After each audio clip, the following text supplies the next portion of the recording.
മുണ്ടത്തിക്കോട് വെടിക്കെട്ട് ദുരന്തത്തിൽ പൊള്ളലേറ്റ് ചികിത്സയിലിരിക്കെ മരിച്ച വെടിക്കെട്ട് കരാറുകാരൻ പന്തലങ്ങാട് സതീഷിന് നാട് വിട നൽകി മൃതദേഹം സംസ്കരിച്ചു.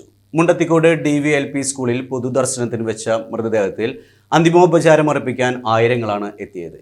പൂരങ്ങളുടെ ആവേശം വാനോളം ഉയർത്തിയ സതീഷിന്റെ അവസാന യാത്രയിൽ നാടൊന്നാകെ തേങ്ങി.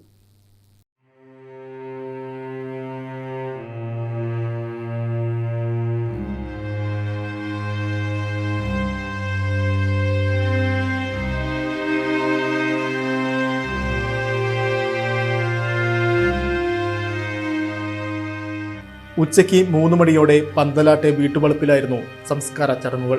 കേന്ദ്രമന്ത്രി സുരേഷ് ഗോപി, മന്ത്രിമാരായ K Rajan, R Bindu, K Radhakrishnan MP, MLA മാരായ AC Moideen, Xavier Chittilappally, CPM ജില്ലാ സെക്രട്ടറി MV അബ്ദുൽ ഖാദർ എന്നിവർ അന്തിമോപചാരം അർപ്പിച്ചു. Block panchayat president KV Nafeesa, നഗരസഭാ chairperson Mini Aravindan, vice chairman PN Surendran, പ്രതിപക്ഷ നേതാവ് PN വൈശാഖ് എന്നിവരും സ്ഥലത്തെത്തിയിരുന്നു. KPCC secretary Rajendran Arangath, DCC general സെക്രട്ടറിമാരായ K Ajith Kumar, NR Satheesan, CPM നേതാക്കളായ MR Anoop Kishore, S Vasanthalal, CPI നേതാക്കളായ PS Sunilkumar, MR Somanarayanan, Sheela Mohan, BJP നേതാക്കളായ അഡ്വക്കേറ്റ് നിവേദിത, വിപിൻ കൂടിയടത്ത്, ഉല്ലാസ് ബാബു തുടങ്ങി രാഷ്ട്രീയ സാമൂഹ്യ രംഗത്തെ പ്രമുഖരും വിവിധ പൂരം കമ്മിറ്റി ഭാരവാഹികളും വെടിക്കെട്ട് തൊഴിലാളികളും സതീശന് വിട നൽകി. പരേതനായ മണിപ്പാപ്പന്റെയും കമലാക്ഷിയുടെയും മകനാണ് സതീശൻ. റജിയാണ് ഭാര്യ. നേഹ, നവമി എന്നിവർ മക്കളാണ്.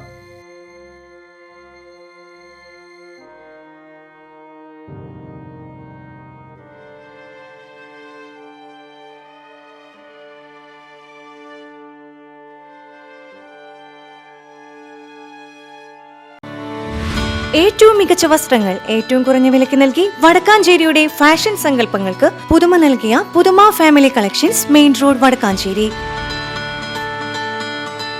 Phone number 9744 335592.